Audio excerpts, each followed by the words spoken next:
Dans le centre de Kuala Lumpur, nous avons rendez-vous avec Axel Wang, un ami de la victime. Selon lui, Nam se savait menacé. Il s'asseyait toujours ici, et sa femme juste là.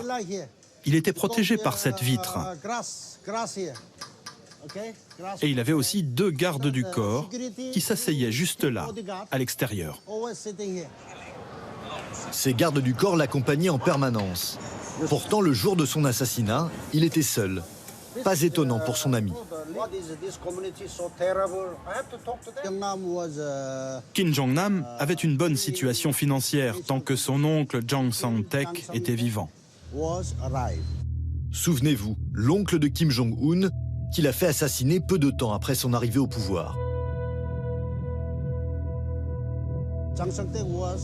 Quand Kim Jong-un a tué son oncle, la source de revenus de Kim Jong-nam s'est tarie. Il a beaucoup souffert car il n'avait plus d'argent. C'est là que les problèmes ont vraiment commencé pour lui. Plus d'argent, donc plus de garde du corps.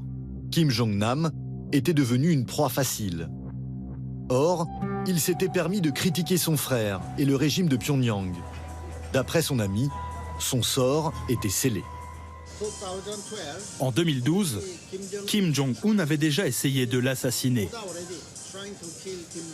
En Corée du Nord, il avait un gros problème.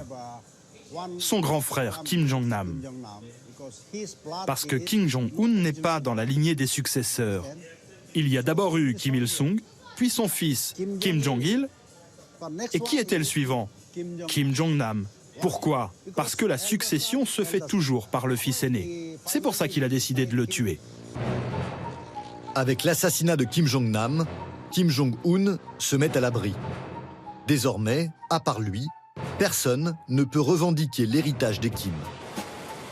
En parallèle, le dictateur se protège de ses ennemis de l'extérieur, à grands coups de lancer de missiles et en développant son armement nucléaire.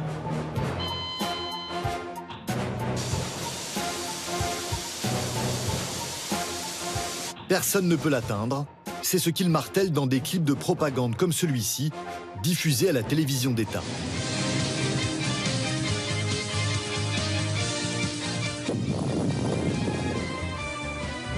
Ceux qui oseront s'en prendre à la grande nation de Corée du Nord n'échapperont pas à leur destin.